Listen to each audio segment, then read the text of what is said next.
अस्सलाम वालेकुम dear students. हमारे 10th class mathematics lecture series जारी है जिसमें हम लोग चैप्टर नंबर 7 को स्टार्ट किए हुए हैं और इसके पहले हम 4 लेक्चर कर चुके हैं जो कि एक्सरसाइज 7.2 का क्वेश्चन नंबर 3 तक हम लोग कंप्लीट कर चुके हैं। अब हमारा लेक्चर नंबर 5 है जिसके अंदर हम क्वेश्चन नंबर 4 से लेकर हम लोग क्वेश्चन नंबर 8 तक करेंगे जो कि सेम L=r θ वाला फार्मूला है, वही इसके अंदर भी यूज़ हो रहा है। अब क्वेश्चन नंबर 9 से लेकर जो क्वेश्चन नंबर आपका 13 है वहाँ तक जो क्वेश्चन है वो दूसरा जो एरिया ऑफ सेक्टर का फार्मूला 1/2r² θ वाला उससे होगा, तो उसके लिए हम अगला लेक्चर लेके आ रहे हैं। तो चलते हैं हम अपने इस लेक्चर की जानब। तो क्वेश्चन नंबर हमारा है 8, क्वेश्चन नंबर है 4। क्या है क्वेश्चन नंबर 4? आपको इन सर्कल ऑफ रेडियस 12 सेंटीमीटर को सर्कल है जिसका रेडियस है 12 सेंटीमीटर। थोड़ा सा मैं रिकॉल करता जाऊं कि हम लोग वही वाला फार्मूला यूज करेंगे L=r θ। L= जो r θ वाला हम लोग यहीं पर अगेन वही वाला फार्मूला जो कि हमने पिछले तीनों क्वेश्चन के अंदर फाइंड किया यूज किया है। तो अगर वहां पर L=r θ, जो L है हमारे पास वो लेंथ ऑफ आर्क होता है, लेंथ ऑफ आर्क, और जो हमारे पास r है वो रेडियस होता है, और जो थीटा है वो हमारे पास एंगल होता है जो कि किसी भी सर्कल के सेंटर के ऊपर बन रहा होता है। तो वो हम चलते हैं।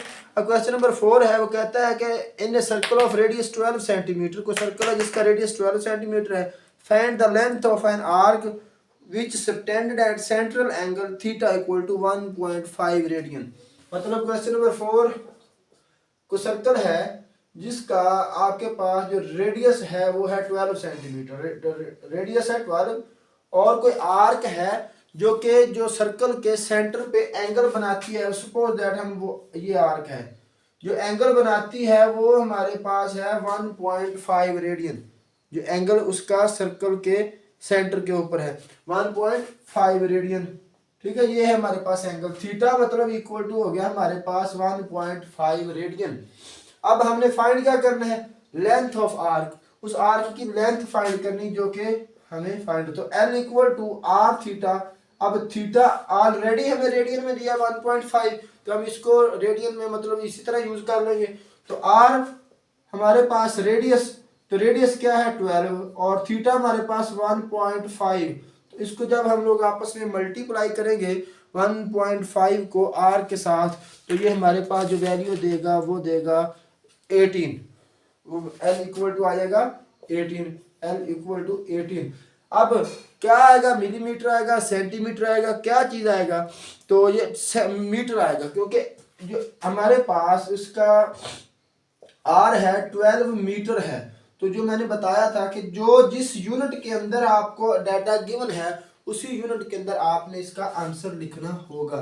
तो L=12 मीटर। अब क्वेश्चन नंबर 5 है, in a circle of radius 10 centimeter, find the distance traveled by a point moving on the circle if the point makes 3.5 revolutions। मतलब वो कहता है कि सर्कल जो है उसका रेडियस है 10 सेंटीमीटर। क्वेश्चन नंबर है 5। क्वेश्चन नंबर 5, जो सर्कल है उसका रेडियस है आपके पास 10 सेंटीमीटर। अब वो कहता है कि उस आर्क की लेंथ फाइंड करो, distance travelled by moving point, कि कोई मूव कर रहा है पॉइंट। अब वो कितनी रेवोल्यूशन निकालता है? 3.5 रेवोल्यूशन।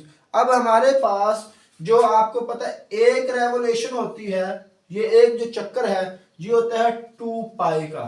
ठीक है, अब एक रेवोल्यूशन, एक अगेन रेवोल्यूशन, तो ये इसके अंदर अगेन 2 पाई ऐड हो गया तो 4 पाई हो गया। ठीक है, अब तीसरी रेवोल्यूशन, तो हमारे पास ये एक और रेवोल्यूशन, तो इसके अंदर और 2 पाई ऐड हो गया, तो ये हमारे पास टोटल क्या हो गया 6 पाई।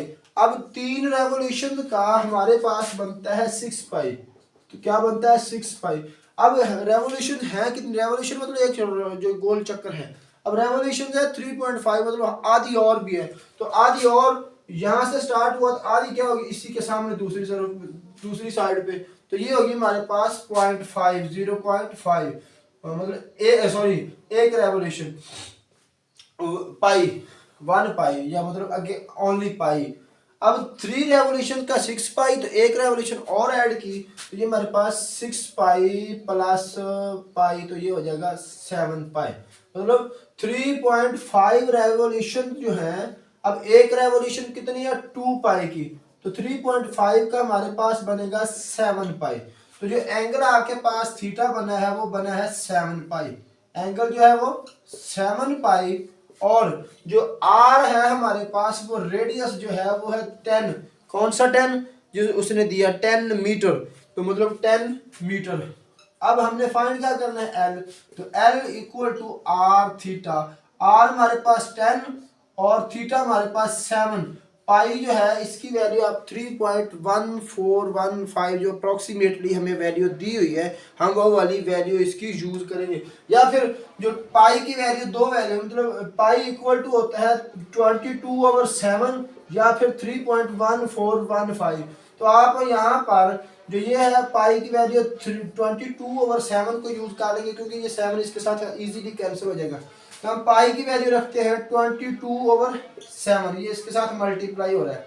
अब ये 7 के साथ 7 कैंसिल, तो 10 मल्टीप्लाई बाई 22, तो ये हमारे पास 220 मीटर आ जाएगा। एल क्या आ जाएगा 220 मीटर। समझ आ गई। इसमें बेसिक कंसेप्ट यही था कि 3.5 रेवोल्यूशन निकालता है, कोई पॉइंट घूमता है मतलब 3.5 चक्कर निकालता है। एक चक्कर 2 पाई का है तो 2 चक्कर 4 पाई, 3 चक्कर 6 पाई, और एक जो आधा है वो उसके अंदर पाई ऐड होके, तो हम हमारे पास हो जाएगा 7 पाई।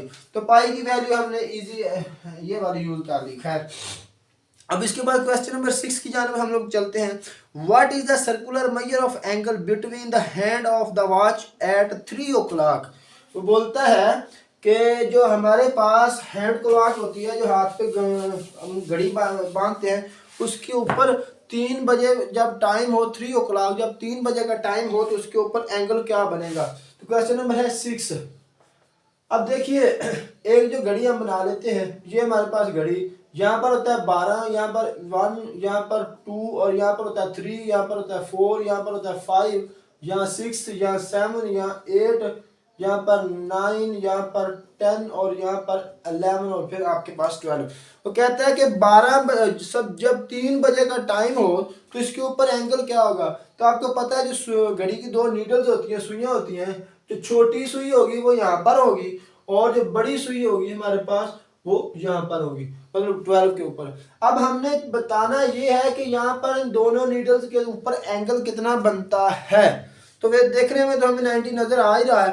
खैर, अब टोटल जो है वो एंगल कितना है, टोटल एंगल इन 12 हार, टोटल एंगल इन 12 हॉर्स, तो ये होता है 2 पाई, मतलब टोटल एंगल जो पूरा फुल रोटेशन है ये 2 पाई का। हम निकाल लेंगे 1 पाई, सॉरी 1 घंटे का, और 1 घंटे का निकालने के बाद जो 1 घंटे का आएगा उसको 3 घंटे करने के लिए हम 3 से मल्टीप्लाई करेंगे। तो angle in 1 hour, angle in 1 hour, तो 1 हॉर के लिए हम लोग क्या करेंगे, इसको 12 पे डिवाइड कर देंगे, 2 पाई ओवर 12, 2 पाई ओवर 12। तो जब 2 पे डिवाइड करेंगे तो 2 × 6, तो ये आ जाएगा पाई बाय 6। अब ये आ गया 1 हॉर, मतलब 1 घंटे का एंगल। अब हमने निकालना 3 o'clock, मतलब 3 बजे का जो angle in 3 o'clock, angle in 3 o'clock, तो वो हमारे पास 3 मल्टीप्लाई बाई पाई बाय 6, तो हम इसके साथ मल्टीप्लाई करेंगे तो ये 2, तो ये आ जाएगा पाई बाय 2, पाई ओवर 2, मतलब 90 ही बनता है, 90 डिग्री। तो ये हमारा क्वेश्चन सॉल्व हो गया। अब इसके बाद हम लोग चलते हैं क्वेश्चन नंबर 6 की जानब। What is the circular measure of the angle between, हाँ ये हमारा क्वेश्चन नंबर 6 हो गया। अब क्वेश्चन नंबर जो 7 है उसमें क्या है, what is the length of the arc A B P. अब देखिए क्वेश्चन नंबर है हमारा 7 में उसने हमें दिया हुआ है एक क्वेश्चन नंबर है 7। क्वेश्चन नंबर 7 के अंदर है आपके पास, ये उसने एक सर्कल बनाया हुआ है जिसमें हमें ये और ये यूं, और उसने यहाँ पर जो एक सिंबल यूज किया हुआ इस तरह से, और ये सिंबल होता है 90 डिग्री के एंगल का।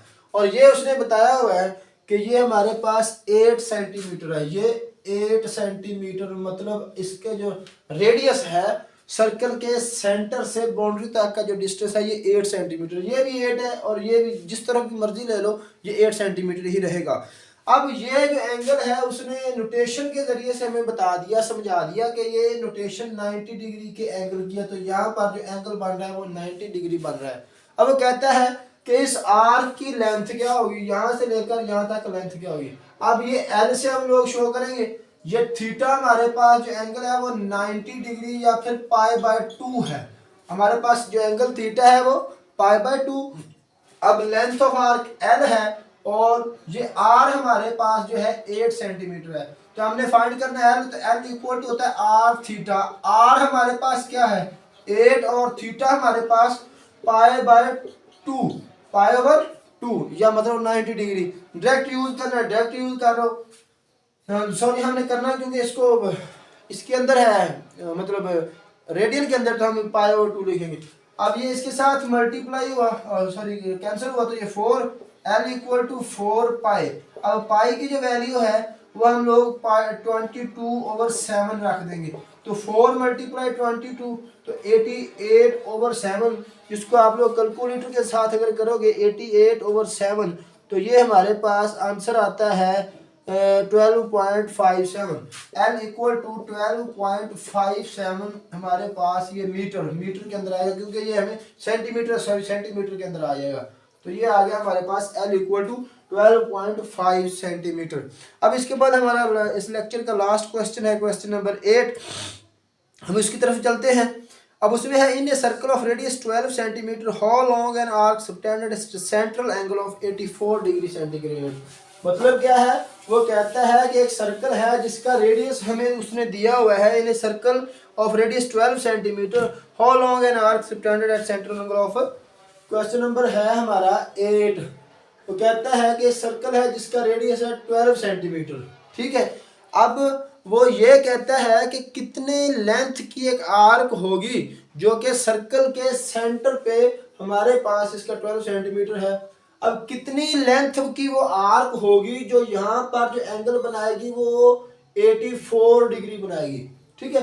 मतलब यहाँ पर जो सेंट्रल एंगल बन रहा है वो 84 डिग्री अगर बने तो उस आर्क की लेंथ क्या होगी, उस आर्क की लेंथ हमने फाइंड करनी है जो यहाँ से यहाँ पर होगी, ठीक है। अब इसका रेडियस है हमारे पास 12 सेंटीमीटर, इसका रेडियस 12 सेंटीमीटर, वही वाला formula L equal to R theta. लेकिन हमें जो थीटा दिया हुआ है, जो सेंटर पे एंगल दिया हुआ है वो डिग्री मिनट सेकंड मतलब सेक्साडेसिमल सिस्टम में दिया। हमने इसको पहले रेडियन में चेंज करना है। पिछला लेक्चर आप सुनेंगे तो आपको पता चल जाएगा कि जो हमने पहले 3 क्वेश्चन किए हैं, थीटा को ऑलवेज रेडियन में डील करना है। तो रेडियन में डील करने के लिए हम इसको 84 डिग्री जो है इसको हम मल्टीप्लाई करवा देंगे 0.0175 के साथ। ये पिछले लेक्चर को अगर आप देखेंगे तो आपको ये सारी डिटेल समझ आ जाएगी कि डिग्री को रेडियन में चेंज करने के लिए 0.0175 से हम लोग मल्टीप्लाई करवाते हैं। अब जब इसको हम 0.07 से हम मल्टीप्लाई करवा रहे हैं तो ये हमारे पास आ जाएगा 1.47। थीटा इक्वल टू आएगा 1.47 रेडियन। पहले डिग्री में था तो अब रेडियन में आ गया 1.47। अब थीटा हमारे पास ये आ गया। अब एल इक्वल टू आर है हमारे पास 12 और थीटा हमारे पास 1.47। इन दोनों को अगर हम लोग मल्टीप्लाई करवाएंगे तो ये है जो हमारे पास बनता है 17.64 सेंटीमीटर। एल इक्वल टू अगर कैलकुलेटर से करेंगे तो ये हमारा एल आ गया है, उस आर्क की लेंथ आ गई है। Thank you for watching. अगर आपने पहले हमारा चैनल सब्सक्राइब नहीं किया तो चैनल को लाजमी सब्सक्राइब कीजिए ताकि हर नई आने वाली एजुकेशनल और इन्फॉर्मेटिव जो आपको वीडियो है ऑन द टाइम मिल सके। थैंक यू, जज़ाकल्लाह।